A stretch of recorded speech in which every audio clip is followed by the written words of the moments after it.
Bonjour à tous, merci de nous rejoindre pour ce nouveau journal. On démarre tout de suite avec le Conseil des ministres qui s'est tenu hier au Palais présidentiel à Abidjan-Plateau.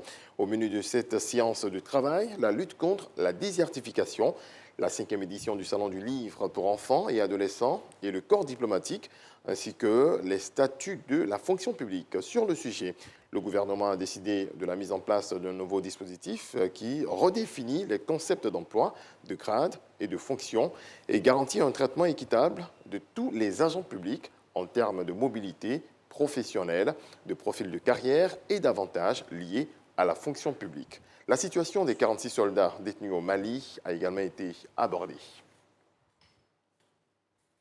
Nous avons dit à plusieurs reprises ici que la Côte d'Ivoire a choisi la voie du dialogue, la voie de la concertation, la voie de la négociation.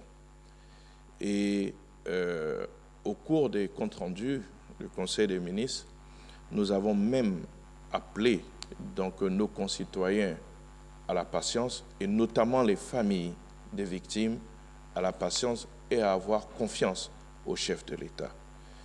Quand vous choisissez la voie du dialogue, quand vous choisissez la voie de la négociation, vous vous inscrivez d'une certaine façon en même temps dans la gestion du temps. Nous sommes convaincus, et quand le chef de l'État le dit, il n'y a aucun doute que nos soldats rentreront.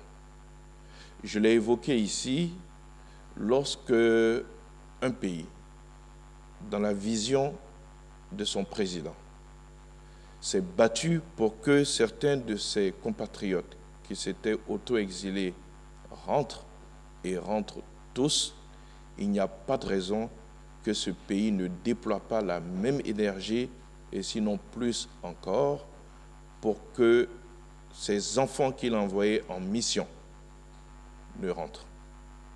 Donc la Côte d'Ivoire utilisera tous les moyens de la concertation, de la discussion, parce que c'est la voie qu'elle a choisie, qui sont à sa disposition pour que nos soldats rentrent.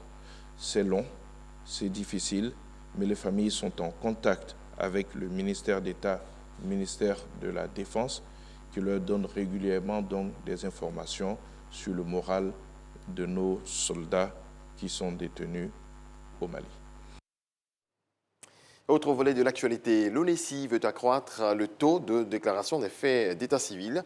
L'Office national d'identification en Côte d'Ivoire vient de lancer la stratégie nationale de l'état civil et de l'identification.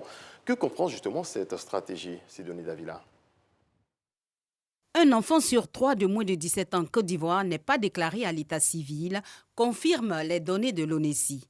Pour améliorer le taux des faits d'état déclarés, l'Office national de l'état civil mise sur une communication plus accrue qui identifie 9 axes stratégiques d'intervention. L'ONESI a décidé très rapidement de s'attaquer aux véritables problèmes qui fondent la question de l'identification en Côte d'Ivoire et qui va permettre de construire rapidement le RNPP. Une communication dont la phase de mise en œuvre est marquée par le lancement ce mardi de toute la stratégie déployée sur le terrain par les agents de l'ONESI. L'Union européenne apporte son appui à la stratégie nationale de l'état civil et de l'identification. Il nous importe d'accompagner les politiques de l'État ivoirien en faveur d'un développement inclusif et durable. C'est donc tout le sens du soutien qu'apporte l'Union européenne au projet d'appui à la mise en œuvre de la stratégie nationale de l'état civil et de l'identification de Côte d'Ivoire qui nous réunit aujourd'hui. Cette stratégie nationale qui permet de mieux structurer et coordonner les différentes actions ou supports de communication implique fortement les e-services. Cette digitalisation va permettre d'avoir les actes d'état civil numérisés.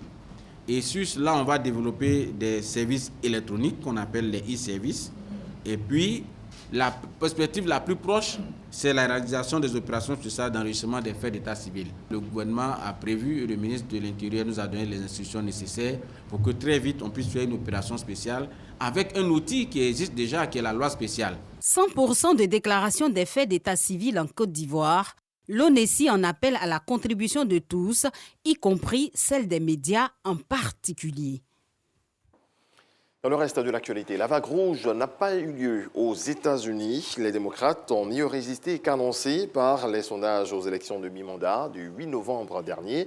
Les républicains sont en passe de l'emporter à la Chambre des représentants, mais d'une courte tête, 2 sièges de plus que leurs adversaires, selon les projections de la chaîne NBC. Au Sénat, il faudra sans doute encore plusieurs jours avant de pouvoir déterminer si les démocrates conservent ou non leur très mince majorité. Du football, Rigobert Song, le sélectionneur de l'équipe nationale du Cameroun, a dévoilé une liste de 26 joueurs retenus pour la Coupe du Monde de football, la Coupe du Monde 2022, ce mercredi 9 novembre à Yaoundé, juste après un match nul, un but partout, face à la Jamaïque. L'expérimenté Nicolas Nkoulou, qui était là aux mondiaux 2010 et 2014, confirme son retour en défense centrale. Les attaquants Eric Maxime Choupo-Moting et Vincent Boubacar seront également à la fête du football mondial. Et puis en France, le sélectionneur Didier Deschamps a dévoilé également ce mercredi sa liste des 25 joueurs qui partiront au Qatar pour le mondial 2022, dont Kimpembe, Varane et Giroud. Giroud qui a convaincu le gardien du Milan AC, Mac Maignan, n'a pas été retenu. C'est la fin de ce point de l'actualité. On se retrouve à 7h.